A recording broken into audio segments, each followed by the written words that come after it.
थाना डोंगरगांव पुलिस को हत्या के मामले में मिली बड़ी सफलता। गांव का इलेक्ट्रीशियन ही निकला हत्या का आरोपी। बोर पंप स्टार्टर बटन में जुगाड़ बम का वायर कनेक्ट कर किया विस्फोट। बम विस्फोट में फार्म में काम करने वाले मजदूर की हुई थी मौत। घटनास्थल पर मोटर स्टार्टर पैनल पर लगे अतिरिक्त वायर से मिला अहम सुराग। वैष्णव परिवार से पुरानी रंजिश व चुनावी हार का बदला लेने के लिए दिया घटनाओं को अंजाम। हत्या को अंजाम देने हेतु घरेलू तार व पटाखे के बारूद का किया इस्तेमाल। विगत 6 माह से घटनाओं को अंजाम देने के लिए कर रहा था मौके का इंतजार। दिनांक 28 अप्रैल को सुबह लगभग 6:30 बजे से 7 बजे के बीच ग्राम जामसरार कला में सिंचाई मोटर पंप को स्टार्ट करने के दौरान वहां काम करने वाले मजदूर नरेश कुमार ओटी की ब्लास्ट से मौके पर ही मृत्यु हो गई, जिससे उसका चेहरा, सिर, हाथ क्षत विक्षत हो गया। ब्लास्ट इतना जबरदस्त था कि मौके 2.5 से 3 फीट गड्ढा बन गया। मृतक का शव करीब 26 फीट दूर जा गिरा।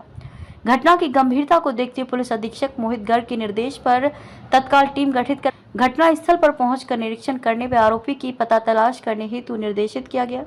प्रार्थी की रिपोर्ट पर थाना डोंगरगांव में अज्ञात हत्यारा आरोपी के खिलाफ अपराध क्रमांक संख्या 104/2024 धारा 302 भादवी विस्फोटक पदार्थ अधिनियम की धारा 3 और 5 अपराध कायम कर विवेचना में लिया गया है। इस दौरान प्रार्थी से उसके फार्म में काम करने वाले मजदूरों व पूर्व रंजिश रखने वाले के संबंध में जानकारी ली गई, जो जामसरार गांव का कुमान कंवर का पूर्व से वैष्णव परिवार से रंजिश होना व बिजली मिस्त्री का काम करना व पूर्व आपराधिक रिकॉर्ड होना पाया गया। कुमान कंवर का वैष्णव परिवार के साथ छोटी छोटी बातों पर पूर्व से विवाद होते रहना व सन 2015 में संतोष वैष्णव की मां मनोरमा वैष्णव नगर पंचायत में खड़ी हुई थी तथा आरोपी की पत्नी जमुनाबाई ग्राम जामसरार कला की पंचायत में चुनाव लड़ी थी। इसी चुनावी माहौल में पूर्व में वैष्णव परिवार व आरोपी के मध्य वाद विवाद हुआ था। पूर्व में आरोपी के पूर्वज के द्वारा पैतृक जमीन को वैष्णव परिवार को बेचा गया था, जिसका प्रकरण न्यायालय में विचाराधीन है। नवंबर-दिसंबर 2023 में सुनील वैष्णव और पप्पू के साथ फसल कटाई के संबंध में पुनः वाद विवाद हुआ था, जिससे आरोपी के मन में वैष्णव परिवार के प्रति बदला लेने और आक्रोश की भावना आ गई थी। आरोपी पूर्व से बिजली इलेक्ट्रीशियन का काम भली भांति जानता है। वह बिजली विभाग में भी अस्थायी तौर पर ठेकेदारी में बिजली मिस्त्री का काम करता है। आरोपी के द्वारा पूर्व से ही दिवाली में फोड़ने वाले पटाखा बम को लाकर अपने घर की बाड़ी में छोटा बम तैयार कर सेल बैटरी के माध्यम से फोड़ा था, जिसमें सफल रहा। धीरे धीरे दिवाली के समय से अत्यधिक मात्रा में बम पटाखा का बारूद इकट्ठा कर कचरे के डिब्बे से एक प्लास्टिक का डिब्बे में बारूद भरकर वायर कनेक्शन कर बम तैयार कर अपने घर में छुपाकर पूर्व से रखा था। बम फोड़ने के लिए कनेक्शन के लिए बिजली दुकान से वायर पूर्व से खरीद कर रखा हुआ था। आरोपी जानता था कि पानी मोटर को रोज सुबह सुनील वैष्णव आकर चालू करता है, केवल समय का इंतजार कर गड्ढा खोदकर कनेक्शन करना शेष था। 28 अप्रैल की रात्रि करीब 1:30 बजे बेटी को डॉक्टर को दिखाकर वह शादी से बेटी को लेकर पत्नी के साथ वापस ग्राम जामसरार आया तो देखा कि संतोष वैष्णव का फार्म हाउस की लाइट बंद थी, जिससे उसने अंधेरे में फार्म हाउस के अंदर जाकर जुगाड़ बम फिट करने का उससे अच्छा मौका नहीं मिलेगा, ऐसे तत्काल योजना बनाई। रात्रि करीब 2:30 बजे संतोष वैष्णव के फार्म हाउस जाकर देखा कि सीढ़ी के नीचे बोर पंप का स्टार्टर लगा हुआ था। सीढ़ी के नीचे ही सबल रखा हुआ था, जिससे करीबन 1.5 से 2 फीट गड्ढा खोदकर स्वयं के बनाए हुए जुगाड़ बम प्लास्टिक डिब्बे को गड्ढे के अंदर गाड़ कर मिट्टी और झिल्ली व बोरियों से ढक दिया। कनेक्शन बाहर निकालकर मोटर पैनल से कनेक्ट कर दिया और घर में जाकर सो गया।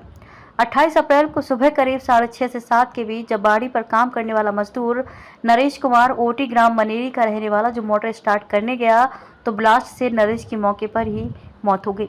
आरोपी कुमान कंवर पूर्व में घटना दिनांक को ग्राम व घटना स्थल में अपनी उपस्थिति न होने के कारण पुलिस को गुमराह करता रहा, परंतु घटना स्थल निरीक्षण पर एफएसएल टीम व पुलिस टीम द्वारा मौके पर मोटर पंप पैनल कनेक्शन में उपयोग लाए गए अतिरिक्त काले रंग के 1 mm के वायर जो विस्फोट में उपयोग किया गया था, जिससे पुलिस को अहम सुराग मिला और उक्त वायर तलाशी पर कुमार कंवर के घर से बरामद किया गया, जो सख्ती से पूछताछ करने पर कुमार कंवर द्वारा घटना करना कबूल कर लिया गया, स्वीकार किया। वे पुरानी रंजिश के चलते सुनील वैष्णव को मारने के लिए जुगाड़ बम फिट करना स्वीकार किया।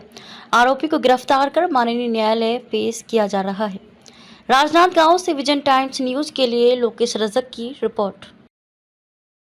28 अप्रैल को ग्राम जामसरार कला से पुलिस थाने में एक घटना सूचना प्राप्त हुई कि लोकल विस्फोट होने की वजह से वैष्णव जी के फार्म हाउस में एक व्यक्ति की मृत्यु कारित हुई है। एफआईआर दर्ज करके थाने के डोंगरगांव थाने द्वारा इसकी विवेचना की गई। संदेहियों के आधार पे और परिस्थितिजन्य साक्ष्य के आधार पे कुमन कुमार की एक जो वहाँ लोकल इलेक्ट्रिशियन है उनकी ओर शक्ति हुई गई। कड़ाई से पूछताछ करने पर भी पाया गया कि कुमान कुमार का वैष्णव परिवार के साथ से पुराना पारिवारिक विवाद था, जो लोकल चुनाव की वजह से और खेती की जमीन की वजह से। वैमनस्य इनमें इतना ज्यादा था कि गुमान कुमार ने अपने हाथ में टैटू भी गुदवा के रखा हुआ था, जिसमें उसने लिखा था कि वैष्णव परिवार मेरा दुश्मन है। इनके घर से किसी भी परिवार को अहित करने के लिए इसने जो पटाखे होते हैं दिवाली के, उसको काफी जमा करके 1.5 से 2 किलो का एक लोकल बम बनाया। इलेक्ट्रिशियन होने के अपने नॉलेज का फायदा उठाया और उनके जो फार्म हाउस के था उसके मोटर के नीचे पे प्लांट कर दिया। उस दिन अंधेरा था। इनकी सोच थी कि इनके परिवार के कोई जाएगा और स्विच ऑन करेगा और दुर्घटना का शिकार होगा। अनफॉर्चुनेटली उनके पिताजी की उस दिन तबीयत खराब थी, वो भिलाई में थे। उन्होंने अपने यहाँ काम करने वाले नरेश ओटी को बोला कि आप जाके मोटर को चालू कर दीजिए। उन्होंने जैसे ही मोटर का स्विच ऑन किया, वहाँ पे एक विस्फोट हुआ। 25 से 30 फीट ऊपर गए और तत्काल मौके पे इनकी मृत्यु हो गई। परिस्थिति जन साक्ष्य के आधार पे और जमा करने पे जब इनके घर गुमान कुमार के घर की तलाशी ली गई तो वहाँ पे वायर की भी बरामदगी हो गई, जो उस बम में प्रयुक्त हुआ था, जो इनके पास था। 30 तारीख को इनको गिरफ्तार किया गया और 1 तारीख को जुडिशियल रिमांड के लिए पेश किया गया। सर, आरोपी ने टारगेट किसको बनाया था? वैष्णव परिवार के किसी भी व्यक्ति का अहित करने में वो संतुष्ट हो जाता, उनके परिवार ही था वहाँ पे। लेकिन दुर्घटना किसी और दुर्घटना किसी और की हो गई।